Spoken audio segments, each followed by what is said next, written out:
దాత్రి టీవీలో మీ personal interview కోసం, వ్యాపార ప్రకటనల కోసం ఈ నెంబర్కి సంప్రదించండి. నువ్వు థియేటర్కి వెళ్ళి బాగా ఎంజాయ్ చేసిన సినిమా ఇది రాజు? అడవిలో అన్న. అడవిలో అన్న. అడవిలో అన్న దాంట్లో పాటలు చాలా బాగుంటాయి కదా? ఎక్సలెంట్, చాలా బాగా. అడవిలో అన్నలో పాటల గురించి మామూలుగా చెప్పక్కర్లా. అద్దాల మేడకు ఆకుళ్ళ కళ్ళకు కుదరావమ్మ సోపాతులు ఎన్నేలా, కురిపించకు ఈ ప్రేమ వెన్నెలా, కుదరావమ్మ సోపాతులు ఎన్నేలా, కురిపించకు ఈ ప్రేమ ఎన్నేలా. అద్దాల మేడకు ఆకుళ్ళ కళ్ళకు, అద్దాల మేడకు దిగి వచ్చే ప్రేమకు, కుదరావమ్మ సోపాతులు ఎన్నేలా, కురిపించకు ఈ ప్రేమ ఎన్నేలా. నైస్ నైస్ రాజు. అసలు మొత్తం అసలు విప్లవం అంతా నీలోనే ఉంది రాజు కదా కదా. ఎందుకంటే వాటికి సంబంధించిన పాటలు పాడినప్పుడు చాలా ఎనర్జీ వచ్చేస్తుంది నీ బాడీలోకి కదా. అవును, చాలా. రాజు చాలా మంచోడు కదా. అవును, వందే మాతరం గారి పాటలు. అవును అవును, ఎక్సలెంట్. అంటే మామూలు మంచి పాటలు బాగుంటాయి.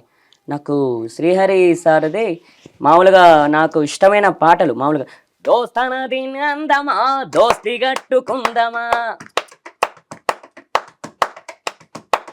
ఆలాయ్ బాలాయ్ తీసుకొని సచ్చేదాకా ఉందమా, గుండెలోని ఎగిరినోళ్ళ ఎగిరి తగడ కొడదమా, దోస్తనదీన్ అరే దోస్తనదీన్ దోస్తనదీన్ అందమా దోస్తి గట్టుకుందమా.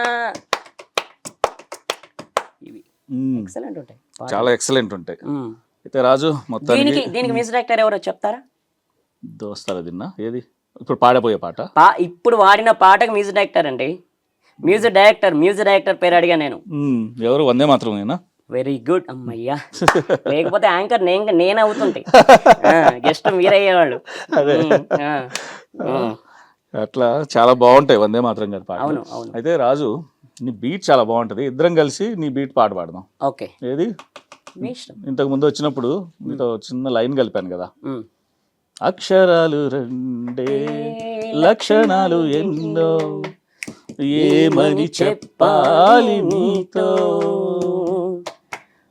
ఒక్క మాట అయినా తక్కువేమి కాదే, ప్రేమకు సాటేది లేదే, రైలు బండి కూతే సన్నాయి పాట కాదా, రెండు మనసులొకటయ్యేనా, కోయిలమ్మ పాటే ఎదమీటుతున్న వేళ, కాలి మువ్వ గొంతు కలిపెనా,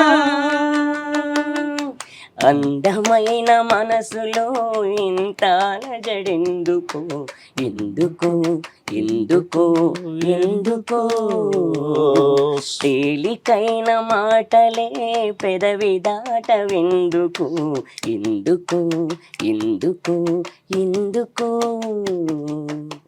వెరీ నైస్ రాజు. నిన్ను చూసినప్పుడు ఒకటే పాట గుర్తొస్తుంది రాజు. చెప్పు. అది నువ్వు కూడా చాలా సార్లు వినుంటావు. చెప్పు. తీపి రాగాల కోయిలమ్మకు నల్ల రంగు నలగిన వాడికి మీకు కరకు గర్జన మేఘముల మేనికి మెరుపు రంగు వాడిని ఏది కోరేది వాడిని అడిగేది. నిజమే కదా, అంతే. అదొకటి అనిపిస్తుంది. నీకు అర్థమైంది కదా భావం? ఆది భిక్షువు వాడినేది కోరేది, బూడిదిచ్చే వాడినేది అడిగేది, ఏది కోరేది వాడినేది అడిగేది. ఏదైనా రాజు జీవితంలో ఒక బ్యాలెన్సింగ్ దేవుడు ఏది చేసిన అంతే. ఎందుకంటే ప్రపంచంలో ఎంతో మంది ఉన్నా ఈరోజు నీకు వచ్చిన గుర్తింపు చాలా మందికి రాలేదు. వాళ్ళు కష్టపడవచ్చు, లేకపోతే ఏమైనా చేయొచ్చు, కానీ నీ టాలెంట్ అనేది నిన్ను ముందుకు తీసుకెళ్తుంది రాజు. నేను కోరుకునేది ఒకటే, నీ పాట సినిమాల్లో ఇంకా రావాలని కోరుకుంటున్నా మనస్ఫూర్తిగా. అలాగే ప్రపంచ దేశాలన్నీ తిరగాలి నీకు తప్పకుండా. ఎందుకంటే ఉన్న ప్రతి దేశంకి వెళ్ళాలి, నీ తెలుగు వాళ్ళు ఇష్టపడే ప్రతి ఒక్కళ్ళు ఎక్కడైతే తెలుగు వాళ్ళు ఉంటారో అక్కడంతా నీ పాట వినాలి. థ్యాంక్ యూ భయ్యా, థ్యాంక్ యూ వెరీ ఎందుకంటే మచ్. నీ పాటలో మాధుర్యం ఎంత బాగుంటుందంటే అలా కట్టిపడేస్తుంది రాజు. Thank you. కాబట్టి ఇది పక్కన పెట్టేస్తే ఇంకో రోజు నీకు నచ్చిన, ఇప్పుడు ఫిష్ క్యాన్సిల్ చేశాను నేను లిస్ట్లో. ఓకే, ఈసారి చికెన్ పులావ్ వండుకుని తిందాం, ఇద్దరం కలిసి ఎంజాయ్ చేద్దాం. ఎస్, అంతేనా? మేమిద్దరం కలిసి ఏంటమ్మా? మేమిద్దరం కలిసే తింటాం. మేమిద్దరం కలిసే వండుకుంటాం. మేమిద్దరం తింటాం. అప్పుడు చెప్పాలి రాజు ఎవరి టేస్ట్ బాగుండేది. అంతేనా రాజు? తప్పకుండా. భయ్య ఫుడ్ తినాలి అంటే తగ్గేదిలా.